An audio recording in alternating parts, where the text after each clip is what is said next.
Olha que fofinha, que lindinha essa menina. Ela que está aqui comigo hoje para refletir junto comigo. Minha gente, quando eu me aposentei, ou seja, quando eu deixei de forma mais radical de conviver com a sociedade, não precisei mais sair de casa todos os dias, todos os horários.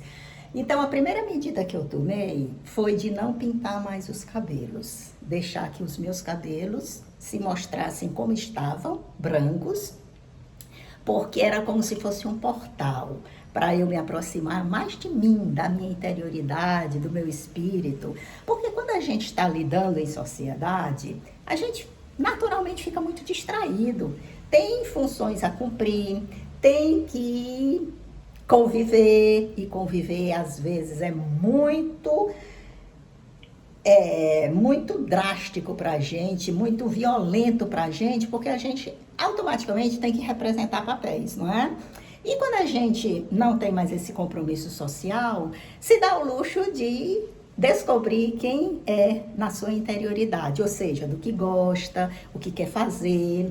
É bem verdade que não deu para fazer exatamente a aposentadoria como eu planejava, porque outros compromissos apareceram sem que eu tivesse pedido. Mas enfim, a partir daí eu descobri que o melhor da terceira idade, o melhor da velhice, é justamente descobrir a sua melhor companhia, que é a sua interioridade.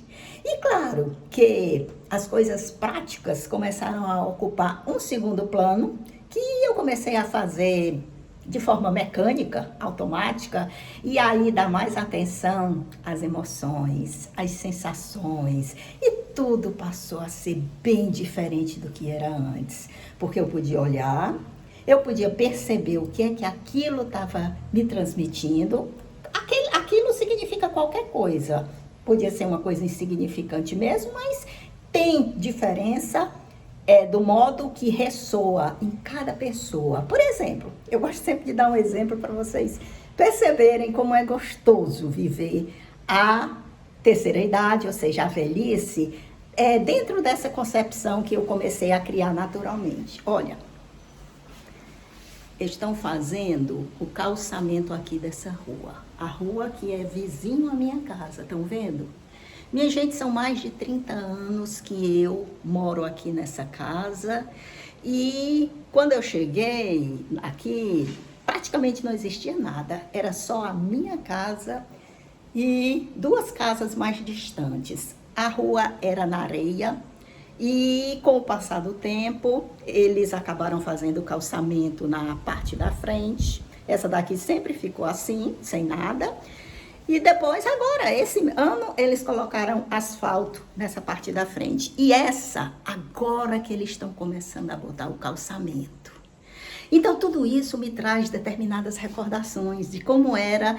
Na verdade, isso daqui era um matagal só, quando eu cheguei aqui. Era só mato. E aí, entrava até cobra aqui, abandonava um gato. Peguei tanto gato abandonado nesse terreno que eu cheguei a uma época que eu tinha 50 gatos. Eles abandonavam caixa cheia de filhotinho. E eu, morrendo de pena, ia pegando esses gatinhos e até quase que saiu do controle, minha gente, porque 50 gatos foi muita coisa, era uma verdadeira loucura. Mas o fato é que eu olhando agora esse período que eles estão fazendo começando a fazer esse calçamento, eu fico recordando de tudo isso. Eu fico recordando, eu fico pensando, avaliando como o tempo passa sem que a gente se dê conta. E eu fico também avaliando que cada coisa dessa que acontece na nossa vida marca. A gente não sente. Agora eu vou indo aqui para dentro para continuar a conversa. A gente não sente enquanto está acontecendo, mas com o tempo vai ressoando as lembranças. E aí é quando a gente vê como é bom a gente ter recordações também boas, né? Não só recordações ruins. Até mesmo quando a recordação arde na gente, ainda assim é bom. Agora, por exemplo, olha, eu tenho duas emoções aqui para mostrar para vocês. A primeira emoção eu vou mostrar aqui, vou botar a bebezinha aqui, sentadinho, olhando pra mim. Fica aqui, amorzinho. Olha, aqui eu acabei de receber pela Shopee. É um livro, minha gente, de história que eu utilizei quando eu estava decidindo qual era a profissão que eu ia ter, qual era a faculdade que eu ia fazer. E foi exatamente esse livro, uma das companhias que eu tive, que me fez decidir por fazer a faculdade de História e me tornar professora.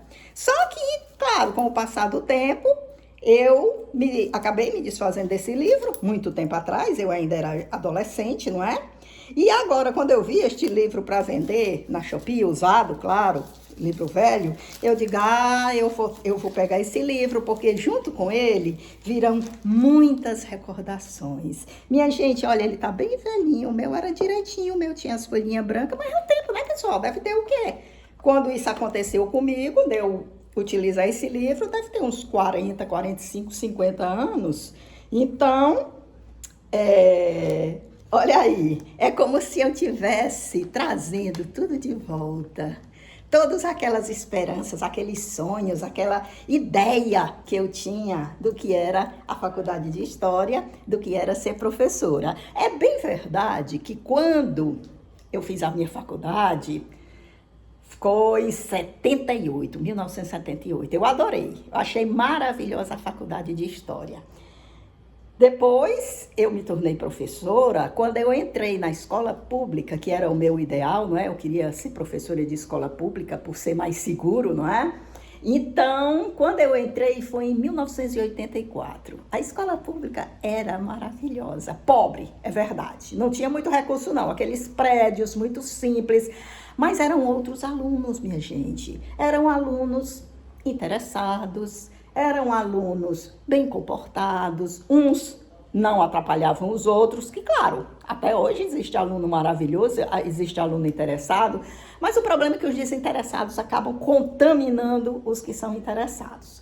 Então, mas naquela época não, tudo funcionava, mesmo na simplicidade. E digo mais, eram 2 professores por sala. Você tá vendo? Enquanto um estava fazendo uma coisa, o outro estava fazendo outra, ficava assim, um ajudando o outro. Era maravilhoso. E eu tô falando do fundamental, não é? Fundamental 2. Então, esse livrinho tá me trazendo essas recordações. E é isso que eu digo para vocês. O bom agora da terceira idade é quando a gente se apega a isso, vê como a gente viveu muita coisa, a gente viveu muitas emoções e que elas são gostosas, elas alimentam o espírito. E hoje, nada melhor do que a gente descobrir essa fração do ser humano que fica praticamente abandonada enquanto a gente está tendo uma vida prática, né? Agora vamos à segunda emoção. Olha.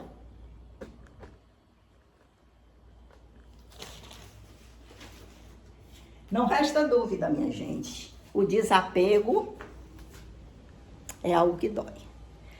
Mas eu estou desapegando de uma parte da minha coleção de bebês, porque eu preciso reduzir a quantidade, que é muita e que eu não dou conta, mas que é ruim é. Doer, dói muito, mas ensina.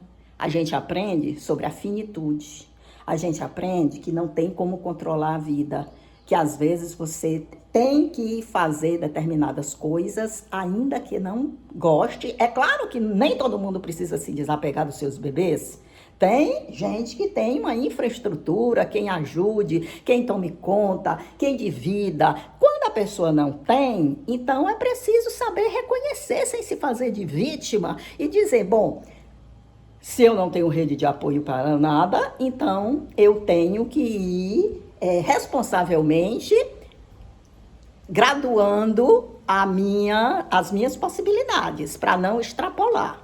E aí, minha gente, olha, eu estou aprontando essas 4 bebês para enviar. A pessoa já está esperando que eu só faça colocá-las no embrulho e envie. Olha só. E aí é a hora da despedida dessas coisinhas lindas, dessas coisinhas maravilhosas, dessas coisinhas que me fizeram tanto bem. E agora estão indo. Olha aí, minha gente. Dá pena, dá muita pena. Ficam outros que daqui a pouco também vão ter que sair, afinal de contas, esse é o ano que eu completo 70 anos. É o ano que eu tenho que me desfazer de algumas coisas para que eu possa usufruir melhor do que me resta. Mostrar outro.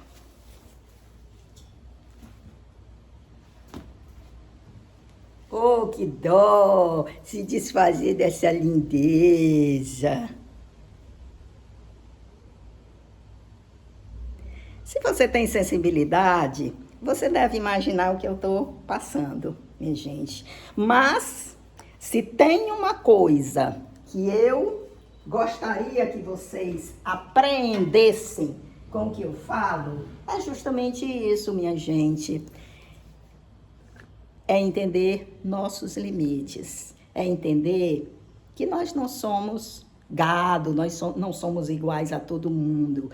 Nós temos os nossos sentimentos, mas também a gente tem que ter o nosso amadurecimento de acordo com o nosso tempo, com o que as experiências e a idade vai nos trazendo.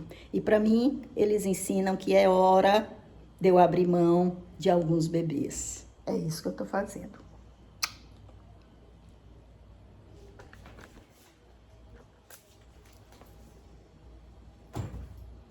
Ô, mamãe, tá com a carinha de olho, tá querendo se olhar, mamãe, tá muito triste, mamãe, tá até querendo se olhar, mamãe.